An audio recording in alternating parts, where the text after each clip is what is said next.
Utah, and we have a lot of other very high representatives from Utah, at least mostly from Utah. And we're doing something very dramatic and very important for the people of Utah, the people of our country, because many people use it.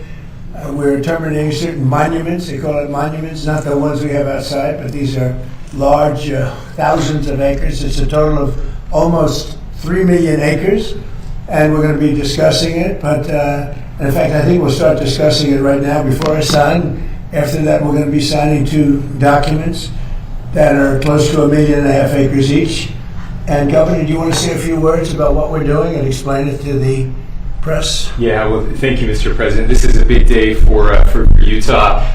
The president did something very similar several years ago during his first term. Of course, the monuments were re-expanded under the past administration, and this matters to Utah. We believe that under the Antiquities Act, it's very clear that these monument designations are supposed to be the smallest area possible to protect the antiquities, and these multi-million acre monuments that are bigger than the state of Delaware certainly do not fit that designation. Now we definitely care about protecting these antiquities, and will continue to do so. The problem is with these giant monument designations, there are no resources that come with those. We have 9 monuments in Utah. 7 of them are around 700 acres to 7,000 acres. That's what this was meant to be, not millions of acres as what happened with Grand Staircase Escalante and Bears Ears. And so we're grateful that the president has made a determination that we need to right-size these monuments. Again, this does not remove the other protections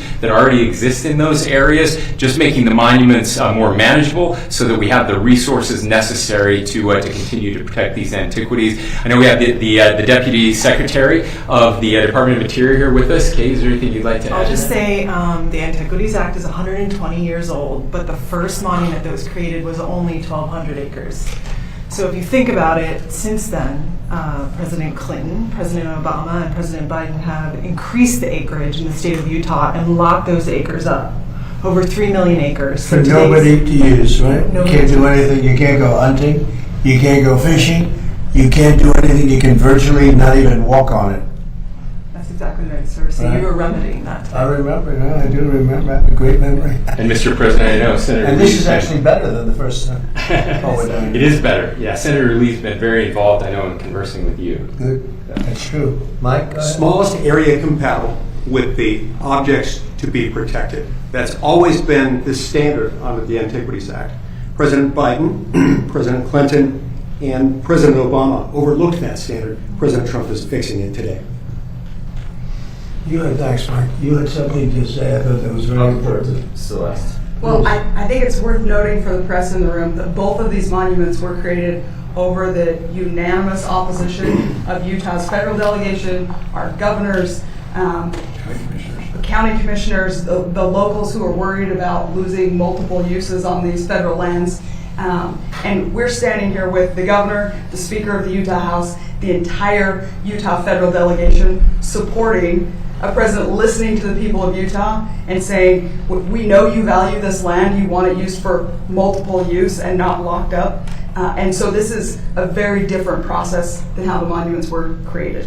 Well, they took the land away from the people, quite honestly. It was ridiculous. And I remember Orrin Hatch, before he passed away, was a great guy, he was a friend of mine, and he felt so strongly about this. And we signed, and then they terminated it after they got in office, which was crazy. And we're putting it back, but we're actually giving more than we did the first time back to the people of Utah. Please, go ahead. Couldn't have said it better than Representative. May I point something out? I think people don't understand. Utah is over 2/3 owned by the federal government.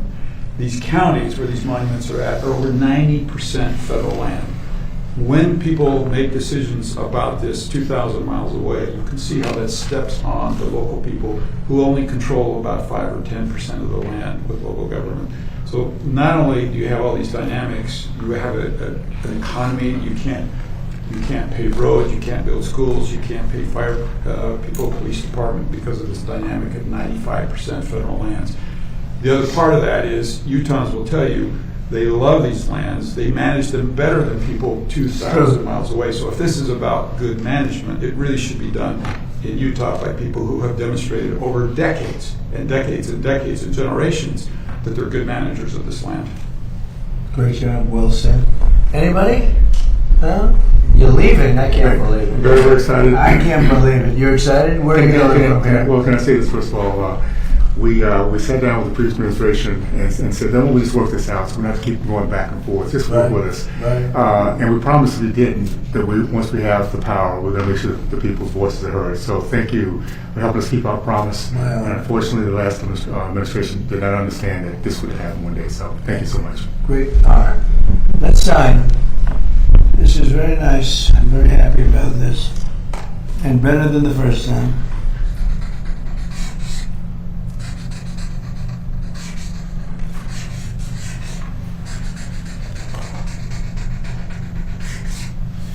Okay, here's number one.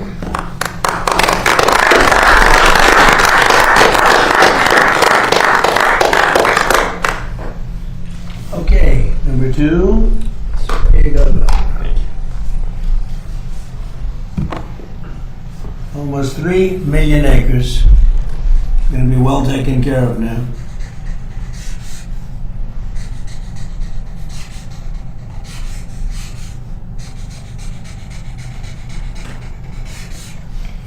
Okay.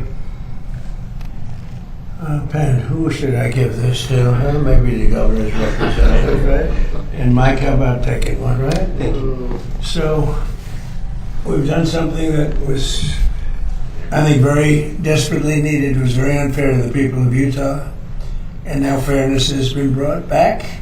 It's going to be better taken care of. And they'll be able to use it a little bit. So there's something very nice about that.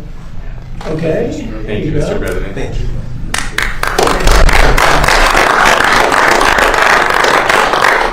Any questions about this, first of all, most importantly? Anybody want to talk about this? I've got one. Yeah, Jeff, go ahead. I've got one on Iran too, but I'll start with this. Just you said that 70% of the land was federal. Was there any other way to turn this around? How is it that I guess my question is how did it get there if it's a state? Go ahead. You want to discuss that, please? The land ownership is what it is, but under the Antiquities Act, 120 years ago, Congress made the decision to give presidents the power to designate by executive proclamation certain land as monument. It was supposed to be the smallest area compatible with the objects to be protected in connection with that. Now, initially, as the Deputy Secretary of the Interior explained a minute ago, that meant a few hundred, maybe 1,000 or 2 acres at the most. These are 3 million acres. As I explained to President Biden, that's 2 Delawares. It's been abused, and so it was done by executive action. President Trump is right-sizing it to bring it in compliance with what the law says. And Mr. President, just on Iran, you have said now to Congress that we are back at war. How long do you expect this to take, and what's the legal basis? Take what? The war. Well, I think it's going very fast. We've demolished their military. We're hitting them very hard. We had a deal yesterday or the day before yesterday. It was all done. And then they broke up that deal immediately because they found out there was something in the deal they didn't like. And they're wired differently, and we're not going to put up with it. We are just going forward. We're attacking them tonight. We're taking out all of their capability for anything having to do with the Strait, with the Hormuz Strait. And I think in the end, we will end up just controlling the whole thing. And what they're doing is being very foolish, very stupid, and they've treated people horribly. They've killed 52,000 protesters so far that we can determine.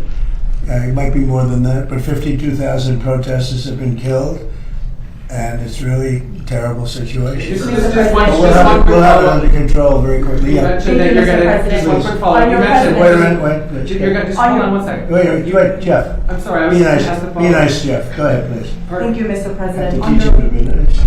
Thank you, Mr. President. On your presidency, so a lot of us here actually witnessed a miracle 2 years ago today as we were on the ground covering your rally in Butler, Pennsylvania. Right. You said a lot of times that you believe that God has saved your life.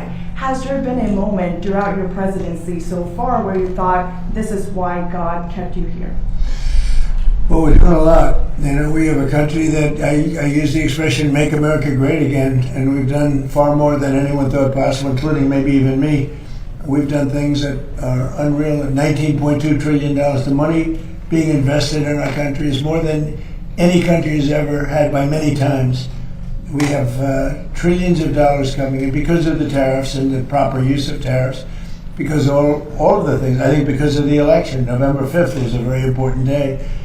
When you look at the military, we have the strongest military in the world. We rebuilt it largely during my first term, and we have recruitment now. We're setting records in recruitment. We had, if you go back to the campaign when I used to talk about it, the last administration, they couldn't recruit soldiers. We needed soldiers in every single branch of our military, and that included police and firemen. Nobody wanted to do anything having to do with the uniform in this country because they weren't proud of the country, and now the people are very, very proud to be an American. Our country is doing phenomenally well. We're respected all over the world. If I go, no matter where I go, we just got back from NATO, and I think you saw the response. It was like a very beautiful thing, actually. It was a total response, totally positive response. No matter where we go, we're respected again. Maybe respected more than ever before. So I appreciate the question, but that's pretty much it. Mr. President, thank you. Cameron Arkham with Town Hall. I was curious about our reports about Iranian drones in Cuba. There are concerns about that. Where does the relationship with the U.S. stand there? Is military intervention still on the table there? Well, if they do have that, and they might very well have that, we'll take care of it. Mark is just in the other room. And if they do have that, we'll take care of it in short order. We're not going to have a problem. We're not going to allow that to happen. So it could be that they're storing some. We're looking into it now. It could be so, and it maybe isn't. But we'll figure it out fast. And what are you expected to speak about on Thursday, you think? I'm going to speak on Thursday. We were thinking one of the nights, but this has been such a busy news day today with all that's happening. A lot of very positive things have happened, including the Indy. We're going to have an Indy race, as you know, in 41 days. And that's going to be incredible. Around the Capitol, around down Pennsylvania Avenue, it's going to be something. They have 250,000 tickets ordered. It'll be like UFC, which set every record in the book for that business, which is the business of fighting. So we have the Indy cars coming, and it's going to be great. And while we're talking, I have to pay on behalf of Mike and myself, and I think everybody's standing behind me very strongly. I want to pay my respects to Lindsey, who was our friend. He was a friend of all of us. He was a great guy. He was a great politician, actually. And it's hard to believe he's gone. He spoke to me just before he passed away, just to say hello. He got back. He felt fine. He was a little tired. And then this whole thing happened. And it's tough. So the flags are at half-mast until Saturday evening, which is an extended period of time, generally speaking, but I think he deserves it. And he's a fantastic person. He was a fantastic man. He was actually a great politician. He got along with almost everybody, and when he didn't get along, they knew it. He was tough, but he was a good man. He was very much in favor of the Save America Act. He called me about that. We were talking about that and some other things, but he just felt tired, but he felt fine. And then this horrible thing happened just a short time afterwards. So it was terrible. I just want to pay our respects. Mr. President, you mentioned that Iran has agreed to a deal and then walked away from it. Have you reached the conclusion that a negotiated settlement won't be able to happen? No, I never reached that conclusion, but we're hitting them very heavy tonight, as you know. We have tremendous amounts of ammunition. We have numbers that we haven't had in years, and we're hitting them very hard, and it'll continue, and we'll see what happens, but we're knocking out all of their offensive capability, and we're controlling the straits. We're putting the blockade back, and it's a blockade not for anybody but Iran. In other words, anybody doing business with Iran can't go through. Everyone else will be able to go through. So it's a blockade. It's a very strong blockade. The blockade was probably more effective even than hitting them, but I think the combination is the thing that really does it. But you think a deal is still possible? You think they'll return to the... Yeah, I think a deal is possible, sure, I do. But Mr. President, you noted the United States is bombing Iran again. I mean, you've been bombing Iran for months now. Is this just the new normal for the American people? Well, we're in Vietnam for 19 years. We're here for 4 months. So I think we've done a lot. We've knocked out their Navy in a period of 1 month. We knocked out their Air Force. Their Air Force is non-existent. We knocked out most of their missiles, most of their drones. We knocked out their drone manufacturing capability, about 92%.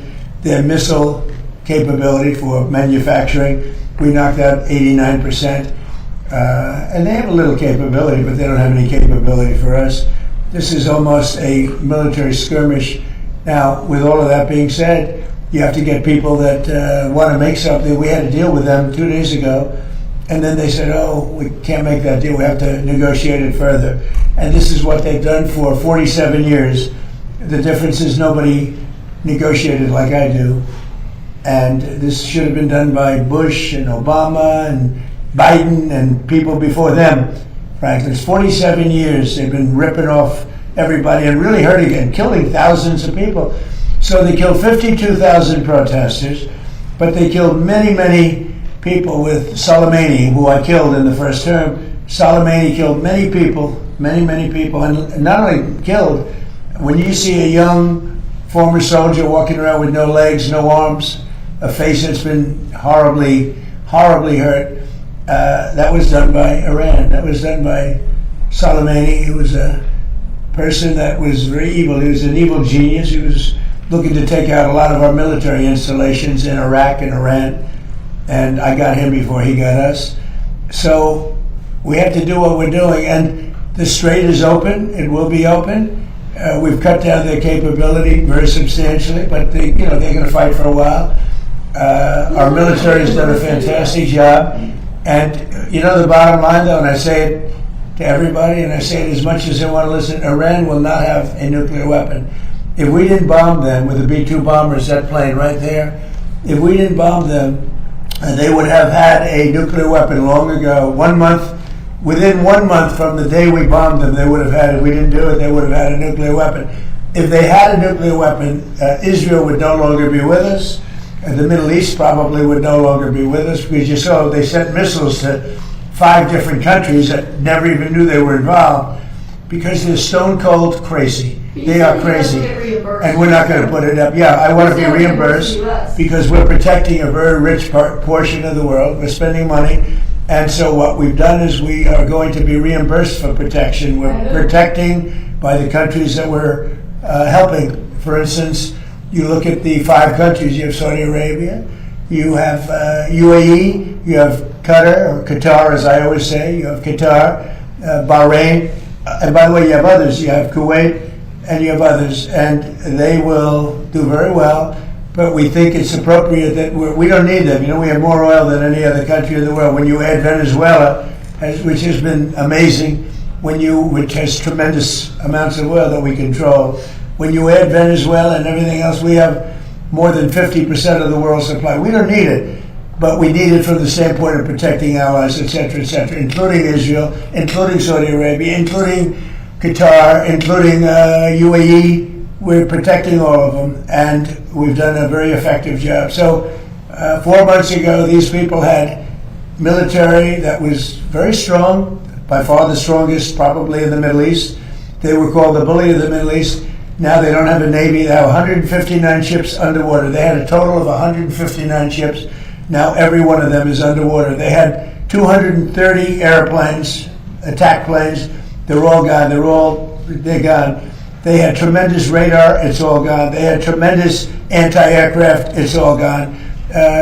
Sadly, their leadership is all gone. Their first-tier leaders are all dead. Their second-tier leaders are all dead. Their third-tier leaders, who we're dealing with, more or less, some of them are already gone. And then you read fake news like your network, CNN, which is fake news.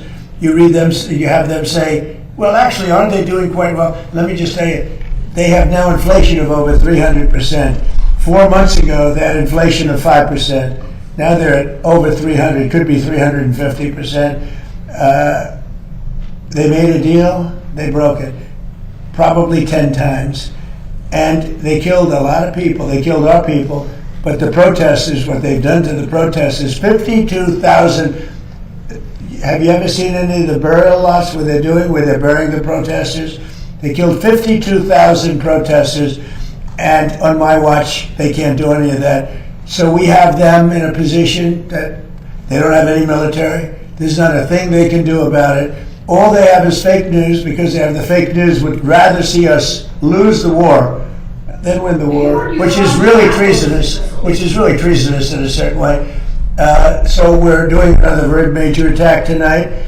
They want to make a deal. They came back. We made a deal 2 days ago, and they want to make a deal. They've been negotiating for 47 years, but nobody's ever hit them militarily. We're hitting them very hard. Thank you very much, everybody. Thank you. Thank you, guys. Thank you, guys. Thank you, guys. Thank you, guys. Thank you, guys. Thank you, guys. Thank you, thank you, guys. Thank you. Thank you, guys. Thank you so much. We're talking about. We're talking about. Thank you, We'll guys. decide very soon on that. Thank you, guys. Thank you, guys. Keep going. Thank you. Thank you. Thank you.